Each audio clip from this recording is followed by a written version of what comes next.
a vocação de Jonas, a sua fuga e o seu castigo. E veio a palavra do Senhor a Jonas, filho de Amitai, dizendo: levanta-te e vai à grande cidade de Nínive e clama contra ela, porque a sua malícia subiu até a mim. Os irmãos podem se sentar em nome de Jesus. Irmãos, as irmãs que trouxeram a palavra antes de mim, trouxeram com muita sabedoria, muita ousadia, guiadas pelo Espírito Santo, porque eu estou aqui só pela misericórdia do Senhor. E aqui, meus irmãos, diz a palavra do Senhor que a malícia daquele povo era muito grande e o Senhor não estava mais aguentando aquilo. E o Senhor queria salvar cada um deles. O Senhor queria a salvação deles.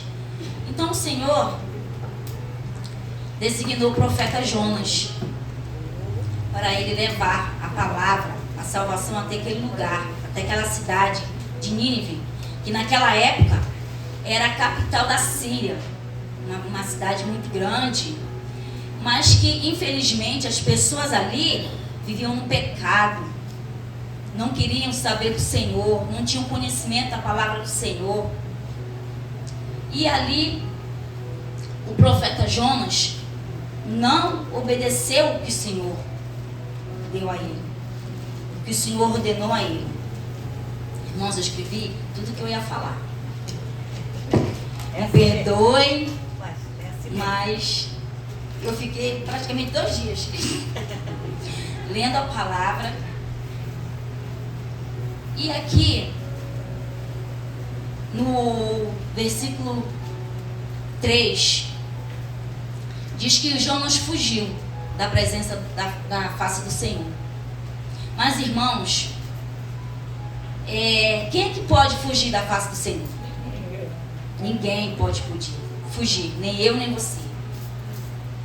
Tem não sei se é um ditado, não sei como é que se fala, que diz que não adianta a gente querer tapar o sol com a peneira, porque mesmo a gente colocando aquela peneira aqui, aquela luz, o sol reflete na gente. E assim é o Senhor, a gente quer se esconder, mas não adianta, porque o Senhor está vendo. É verdade. Porque o Senhor, Ele vê o que está no oculto e no escondido.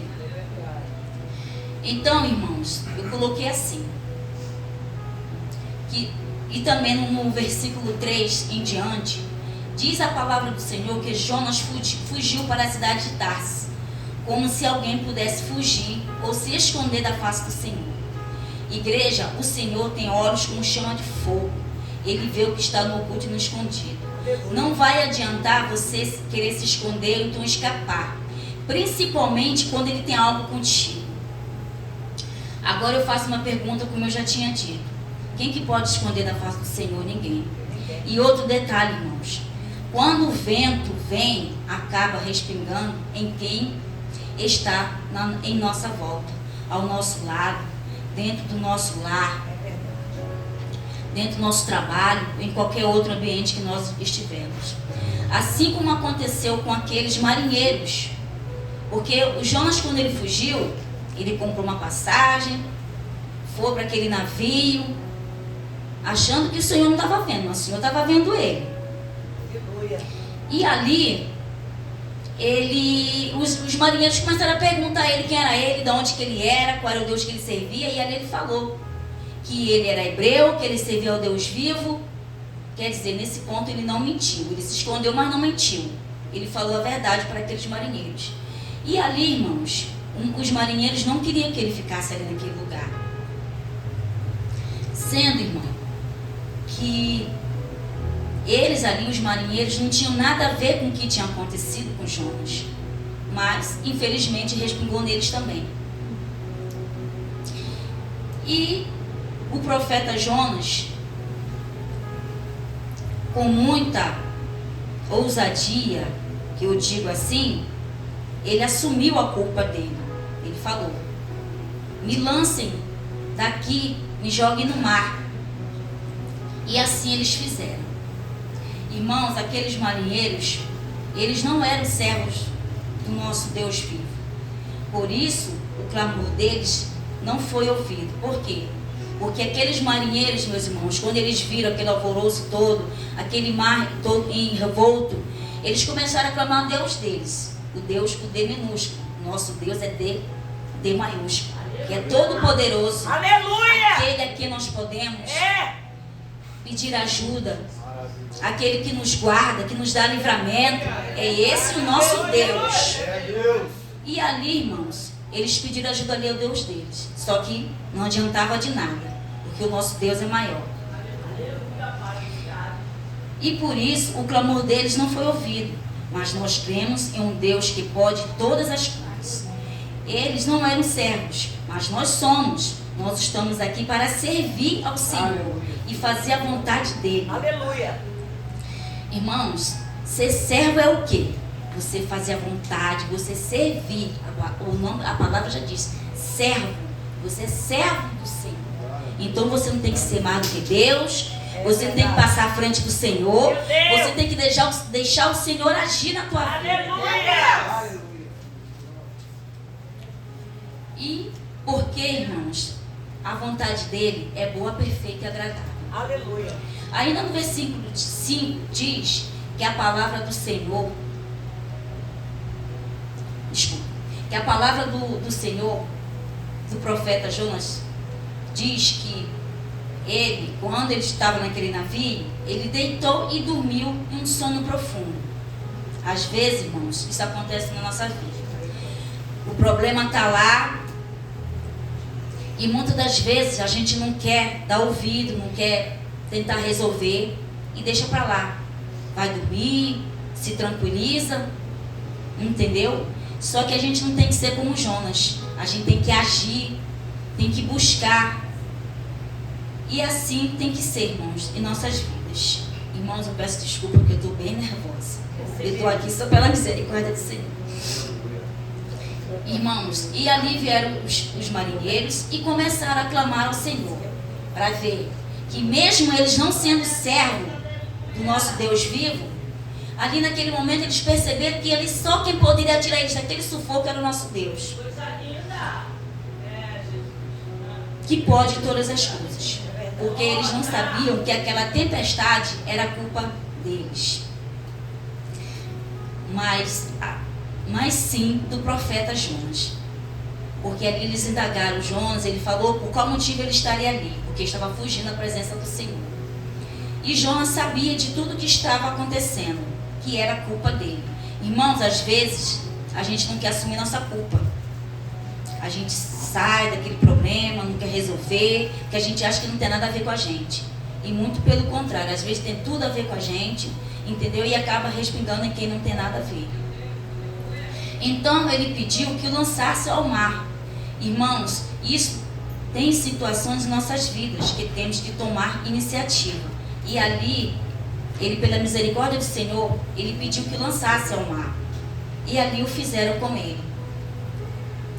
E assim, irmão, quando fala lançar, para nós que somos servos do Senhor, quando o vento vier, o mar ficar revolto em nossas vidas, vamos nos lançar aos pés do Senhor, pedir clemência ao Senhor. Aleluia! Se você não pode, não tem como se ajoelhar, muitas das vezes, como eu já vi aqui a nossa missionária Lucélia, eu já cheguei aqui na igreja, eu vi ela deitada. Vamos nos deitar e clamar ao Senhor. Vamos nos colocar a cara no pó. Igreja, vamos nos consertar, andar nos caminhos do Senhor, na obediência. Vamos assumir a nossa culpa, porque na maioria das vezes o vento vem em nossas vidas por a gente achar que sempre é culpa do outro. Então vamos assumir os nossos erros e deveres. E se nós não estivermos conseguindo, vamos pedir ajuda ao Espírito Santo. Irmãos, nós somos chamados para cumprir a vontade do Senhor. Porque todos nós somos chamados, mas poucos escolhidos. Irmãos, a palavra diz bem assim, poucos escolhidos. Então vamos fazer a nossa parte. para a gente fazer parte dos poucos escolhidos. Porque é isso que o Senhor quer de nós. Então, vamos nos esforçar, vamos buscar mais, ler mais a Bíblia. No início do ano, a nossa irmã Thaís colocou o propósito da gente ler, acho que 2 ou 3 capítulos por dia da Bíblia. Então, vamos nos esforçar, vamos fazer a nossa parte, que o Senhor faz a dele. E no capítulo 2, veio o castigo do profeta Jonas. Para vocês verem, irmãos, por mais que a gente faça, queira se esconder da presença do Senhor, mas o castigo vem sempre à tona. Por quê? Porque o Senhor está sempre de olhos bem abertos e vendo tudo que a gente está fazendo. E Jonas, quando foi lançado ali no mar, ele se deparou com um grande peixe. Irmãos, agora vamos parar para pensar. Vejam a situação de Jonas. Fugiu da presença do Senhor, colocou aqueles homens, aqueles marinheiros em situação de risco, se jogou no mar. Se ele for jogado no mar, se não é o Senhor na vida dele, ele tinha morrido afogado. Mas aí o que o Senhor fez? Colocou um grande peixe na frente dele. E ali ele foi engolido por aquele grande peixe. Ficou ali 3 dias e 3 noites no ventre daquele peixe. Para vocês verem, irmãos, o grande livramento que o Senhor deu a ele. E é assim nossas vidas. Livramentos que todos os dias, daqueles que a gente vê e que não vê. E o Senhor está ali nos guardando, nos dando discernimento, sabedoria. Aleluia. Então é esse Deus que a gente tem que buscar todos os dias. Esse Deus que a gente tem que se prostrar diante dele. Irmãos, eu sou grata porque o Senhor me resgatou.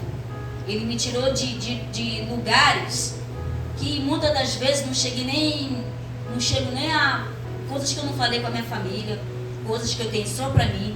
E eu vi que foi a mão de Deus que me tirou. Porque eu era uma pessoa que tinha tudo para dar errado nessa vida, irmãos. Tudo para dar errado. Fui criada sem pai, sem mãe. Mas depois que eu descobri que eu tenho um Deus que pode tudo, eu vi que eu tinha um pai. Eu vi que eu tinha um pai. E se hoje eu estou aqui pela misericórdia dele. E Jonas, irmãos, passou por aquilo tudo. E Deus deu muitos milagres para ele, ali dentro daquele grande peixe. Irmãos, eu escrevi alguns que eu já tinha visto no Face, só que eu nunca tinha me deparado para ler, que fala dos milagres que Jonas teve, que o Senhor deu a ele. Que se não fosse o Senhor, Jonas não teria chegado até aquela cidade para falar da palavra do Senhor e aquele povo ser salvo. O primeiro milagre, irmãos, é da pressão hidrostática, física extrema, que diz que no livro de Jonas, capítulo 2, versículo 5, diz: as águas me cercaram até a alma. O segundo milagre, contra o suco gástrico. O Senhor deparou com um grande peixe.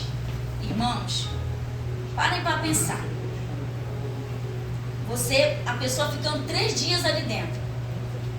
Um peixe enorme daquele dali. Quem que consegue sobreviver se não é a mão do Senhor? Então, ali na vida de Jonas foi um milagre.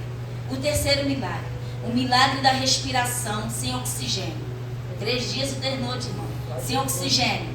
Se não é o Senhor ali na vida dele. O quarto milagre, o milagre do silêncio acústico. Ele ali dentro, muito barulho, ruídos. Imagina aquele peixe grandão balançando para um lado e para o outro. E imagina ele ali dentro, para um lado, para o outro, para um lado, para o outro. É a mão do Senhor. Quinto milagre, o milagre da escuridão total. Ali ele estava sem orientação, sem discernimento nenhum. Como diz, as águas se enrolaram na minha cabeça. Em Jonas 2,5. Ali, imagina o pavor dele ali dentro, no escuro, sem ver nada.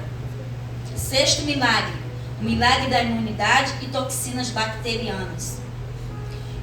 Ali, ele tinha tudo para dar errado ali na vida dele, dentro daquele peixe.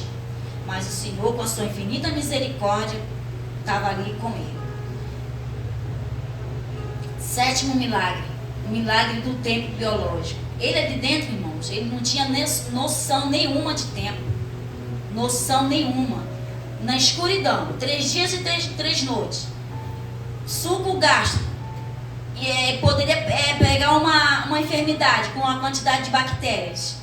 E muitas outras coisas. Oitavo, o milagre da não dissolução do cadáver. Tipo, ele poderia morrer ali dentro. Nono milagre, o milagre ecológico e geográfico.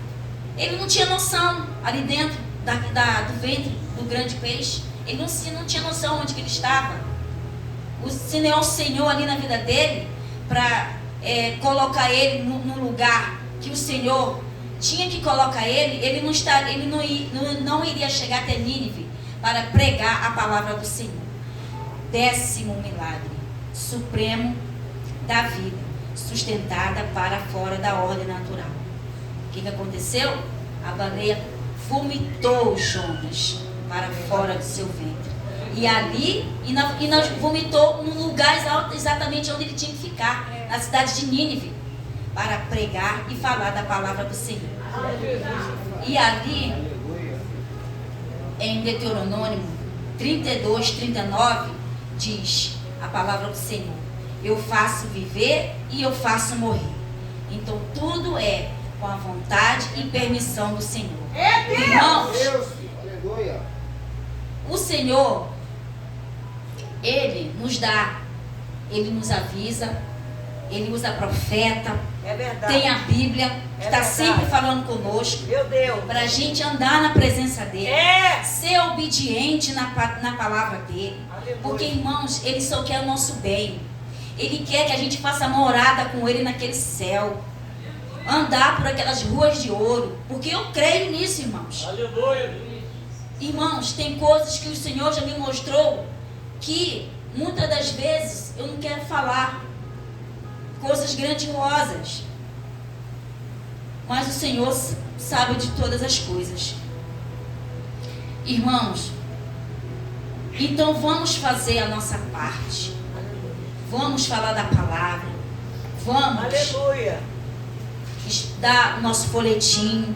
Serve para mim também, tá, irmãos? Que eu vou dizer, eu esqueço de dar os folhetinhos para falar da palavra do Senhor para aqueles que não conhecem, porque Jesus está voltando, está muito perto, tem muita coisa acontecendo nesse mundo que às vezes a gente fica assim, mas é a palavra do Senhor se cumprindo em nossas vidas. E ali Jonas chegou até aquele lugar, pregou a palavra para aquele povo rebelde. E o Senhor, irmãos, Ele é maravilhoso o tempo todo. Nós que somos um povo desobediente, irmãos, porque Ele falou para aqueles animais quando iam entrar na arca de Noé, o que aqueles animais fizeram? Obedeceram o que o Senhor tinha falado. O Senhor falou: o mar fica revolto, o mar fica revolto. O mar se revoltou. O Senhor falou para ele se acalmar, ele se acalmou. O Senhor fala para o vento se acalmar, o vento também se acalma. Por que só nós que somos um povo desobediente? Por que, irmãos? Irmãos, então vamos nos consertar, vamos andar nos caminhos do Senhor. Irmãos, o que eu peço ao Senhor, que a cada dia Ele venha me deixar conforme a vontade dEle. Que não seja minha, mas que seja a vontade dEle. E assim, irmãos, eu agradeço a minha oportunidade. Eu quero deixar um louvor que eu falei com a nossa irmã Sara, que ela me ajudasse. Abençoa tua serva, Jesus. E que nós viemos ter a boa parte, fazer a nossa parte. Eita, e pegar a boa glória. parte, irmãos. Porque cada irmão